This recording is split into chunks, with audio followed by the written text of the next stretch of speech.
ma cuisine laboratoire. Voilà, j'ai un petit souci, je n'ai plus de fond de teint, donc lorsque je veux m'en mettre, eh ben, je n'en ai plus. Donc du coup, je vais fabriquer moi-même mon fond de teint. Alors cette recette n'est pas de moi, je tiens à préciser, j'ai fait des petites recherches, tout ça pour un petit peu changer, et puis voilà. Donc je vais faire ma propre recette, mais qui n'est pas de moi, voilà, tout simplement. Donc, pour faire son propre fond de teint, c'est facile, et au moins ce n'est pas testé sur des animaux. Pensez à ça, ce qu'ils font subir aux animaux pour le maquillage est juste abominable. On peut faire tout son maquillage soi-même. Alors, pour faire le fond de teint, il vous faut un contenant vide, nettoyé, désinfecté, et voilà. Ensuite, il vous faudra, je mets mes lunettes pour pouvoir lire, de la cire d'abeille jaune. Il vous faudra de la cire de carnauba. Oxyde de zinc, c'est un opacifiant pour le teint. C'est blanc, mais c'est un opacifiant. Substitut végétal de l'anoline,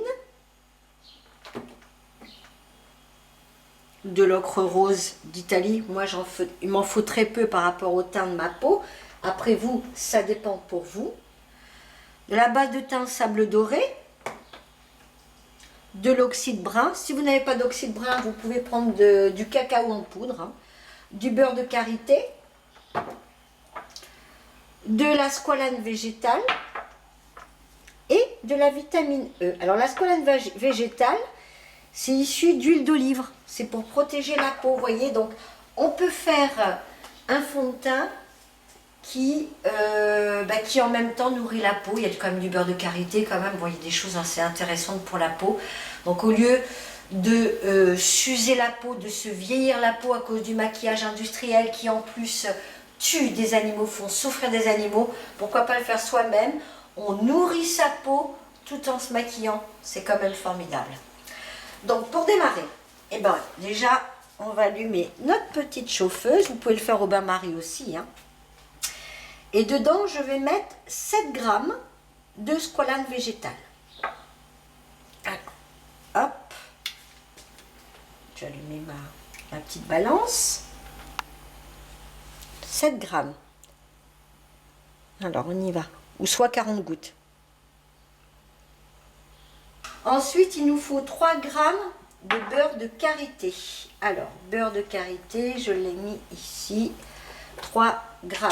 Donc, c'est pas beaucoup, 3 grammes. Hein. Je vais prendre cette petite... Donc, maintenant, 1,5 g de cire d'abeille jaune.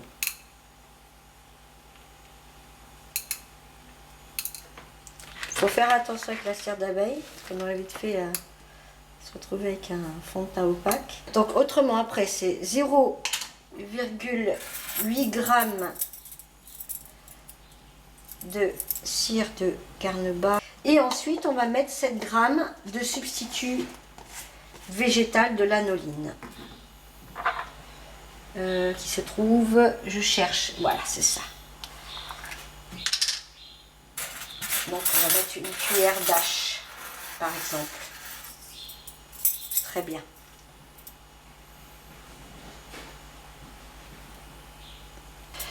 C'est parfait. Alors maintenant, on va mettre tout ça à fondre. On y va et on va s'occuper des couleurs.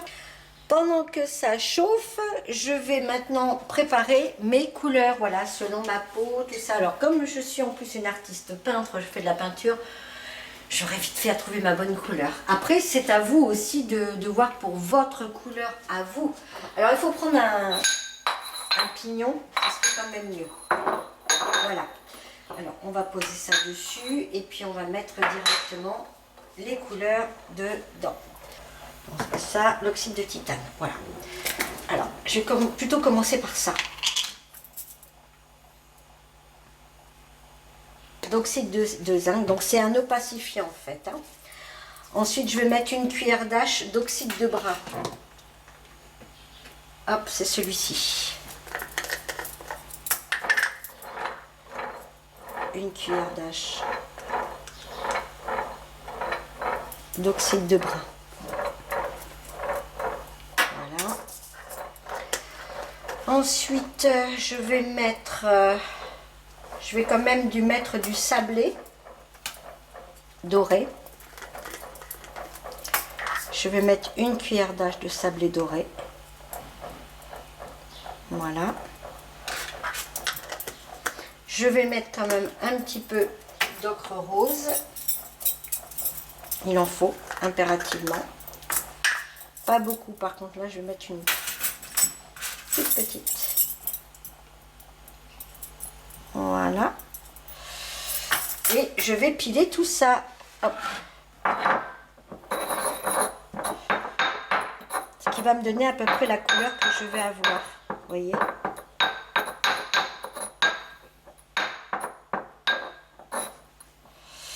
Alors, est-ce que la couleur m'irait? On va faire tout de suite un petit test. C'est pas mal. Ça me plaît bien. Hop, on mélange bien. Il faut bien écraser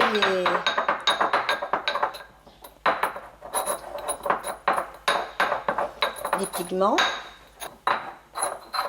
Allez, je pense que c'est bon là. Je pense que ça va aller et je vous montrerai ça après quand ça sera sec, bien sûr.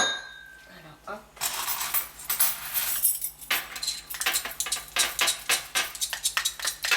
Alors, les pigments, eh bien, on va les mettre dedans.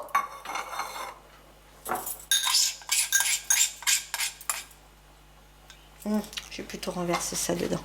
Hop, comme ça. Voilà, j'espère que j'en aurai assez, j'en ai fait assez, bien sûr. Puis on va mettre les pigments dedans. Alors voilà, c'est fait. Maintenant, il faut se dépêcher parce que avec la cire d'abeille, avec les cires, évidemment, ça se solidifie rapidement. On va même rajouter, il me reste un peu d'huile là, comme ça, hop. On va pouvoir faire un bon mélange. Voilà. Et on va pouvoir incorporer ça dans notre petit... On y va. Hop, j'avais pris une petite cuillère. On va mettre ça dedans, dans le petit réceptacle. Ça durcit vite, hein, évidemment, hein, c'est normal. Hein. C'est vrai qu'il faut se dépêcher à le mettre. Hop, hop. Tout est mis. Alors bah, après, pour la présentation, bien sûr, il faut bien lisser. Voilà.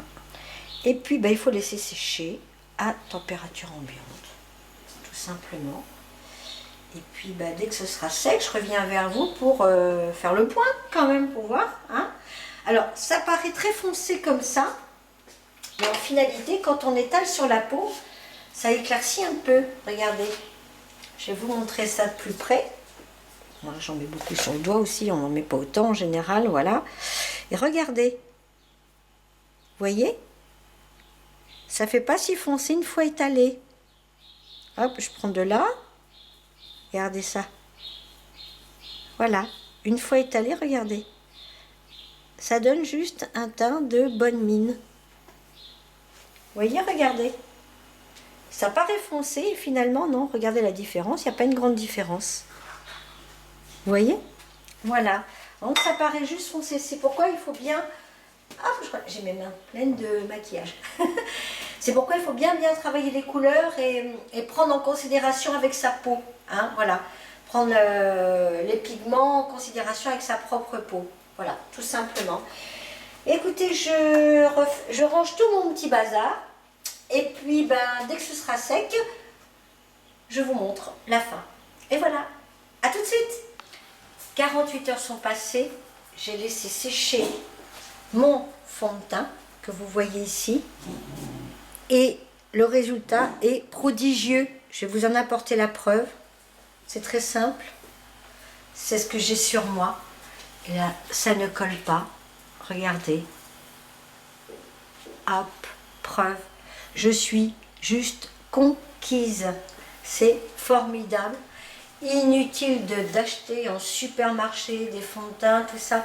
Alors pour le mettre, par contre, ce que j'utilise, vous savez ce qu'on utilise pour les poudriers, ou alors vous pouvez utiliser une éponge aussi à maquillage. L'éponge à maquillage serait même mieux, pour être honnête.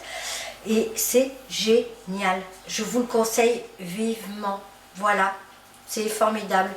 Par contre, une petite précision de la recette que j'ai, ainsi que les ingrédients, le poids des ingrédients, pardon, eh bien, j'ai tout multiplié par 2 parce que mon contenant était trop grand, donc il a fallu que je fasse un deuxième. Donc voilà, multiplié par 2 si vous avez un contenant de la même taille que le mien. Et bien voilà, c'est fini pour aujourd'hui. Le fond de teint fait maison et qui est formidable. Très bien. Cette recette, je la dois à une certaine dame qui s'appelle apparemment Marie-Claude. Hein. Je ne l'ai pas inventée. Bon, après, moi, je vais en faire un aussi à ma façon, bien sûr. Et évidemment. Et je vais aussi faire une bébé crème. Donc, suivez bien mes vidéos. Si vous avez aimé cette vidéo, et moi, je dis, je suis conquise par la recette de cette dame qui s'appelle Marie-Claude, c'est formidable. Et si jamais vous avez aimé cette vidéo, eh bien, cliquez sur le pouce, c'est toujours agréable de voir ça. Voilà. Ensuite, vous pouvez vous abonner. Et vous pouvez aussi, avec la petite cloche, là, être averti de mes dernières vidéos. Alors, sachez que j'ai un site internet, parce que je crée beaucoup de choses. Je ne suis pas du tout une professionnelle, mais je crée beaucoup de choses. Et comme j'en fais toujours beaucoup trop, eh bien, écoutez, je mets tout ce qui me reste, ce qui est de trop, pas ce qui me reste, c'est ce qui est de trop sur mon site internet, qui s'affiche ici, et aussi dans la barre d'infos, enfin dans le texte, vous savez, que l'on met là, sous la vidéo. Et vous pouvez aussi me suivre sur Facebook, à tout moment. Bon, bah écoutez, voilà, la vidéo s'achève, je vous souhaite une merveilleuse journée, et puis bah très très bientôt, au revoir.